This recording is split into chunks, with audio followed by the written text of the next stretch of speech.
ಊಟ ಮಾಡಿದ ತಕ್ಷಣ ಹೊಟ್ಟೆ ಉಬ್ಬರ, ಎದೆ ಉರಿ, ಹುಳಿ ತೇಗು, ಹೊಟ್ಟೆ ನೋವು ನಿಮಗೂ ಈಗ ಆಗ್ತಿದೆಯೇ?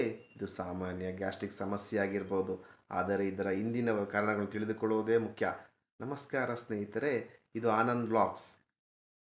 ಗ್ಯಾಸ್ಟ್ರಿಕ್ ಸಮಸ್ಯೆಗೆ ಪ್ರಮುಖವಾದ ಕಾರಣಗಳಲ್ಲಿ ಒಂದು ಅತಿಯಾಗಿ ಅಥವಾ ಬೇಗನೆ ಊಟ ಮಾಡುವುದು, ಹೆಚ್ಚು ಜಂಕ್ ಫುಡ್, ಎಣ್ಣೆಯುಕ್ತ ಮತ್ತು ಮಸಾಲೆಯುಕ್ತ ಆಹಾರ, ಕಾರ್ಬೋಹೈಡ್ರೇಟೆಡ್ ಡ್ರಿಂಕ್ಸ್, ಅತಿಯಾದ ಚಹಾ ಅಥವಾ ಕಾಫಿ, ಊಟದ ಸಮಯ ಪದೇ ಪದೇ ಬದಲಾಯಿಸೋದು, ಊಟ ಮಾಡಿದ ತಕ್ಷಣ ಮಲಗೋದು, ಹೆಚ್ಚು ಒತ್ತಡ ಮತ್ತು ನಿದ್ರೆಯ ಕೊರತೆ, ಧೂಮಪಾನ ಮತ್ತು ಕೆಲವು ಜನರಲ್ಲಿ ಮದ್ಯಪಾನವೂ ಸಮಸ್ಯೆಯು ಹೆಚ್ಚಾಗ್ಬೋದು.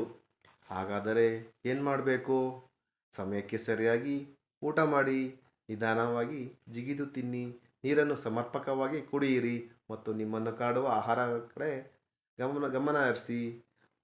ಒಂದು ಮುಖ್ಯವಾದ ವಿಷಯ, ಗ್ಯಾಸ್ಟ್ರಿಕ್ ಸಮಸ್ಯೆ ಪದೇ ಪದೇ ಬರುತ್ತಿದ್ದರೆ, ನಿರಂತರ ವಾಂತಿ, ನುಂಗಲು ಕಷ್ಟ, ರಕ್ತಸ್ರಾವ ಲಕ್ಷಣಗಳು, ತೂಕ ಕಡಿಮೆಯಾಗೋದು ಕಂಡುಬಂದರೆ ತಕ್ಷಣ ವೈದ್ಯರನ್ನು ಸಂಪರ್ಕಿಸಿ.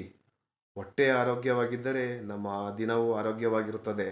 ಈ ಮಾಹಿತಿ ನಿಮಗೆ ಉಪಯುಕ್ತವಾಗಿದ್ದರೆ ಲೈಕ್ ಮಾಡಿ, ಶೇರ್ ಮಾಡಿ ಮತ್ತು ಆನಂದ್ ವ್ಲಾಗ್ಸ್ ಫಾಲೋ ಮಾಡಿ. ಮುಂದಿನ ವ್ಲಾಗ್ನಲ್ಲಿ ಮತ್ತೆ ಭೇಟಿಯಾಗೋಣ. ನಮಸ್ಕಾರ. Stay healthy.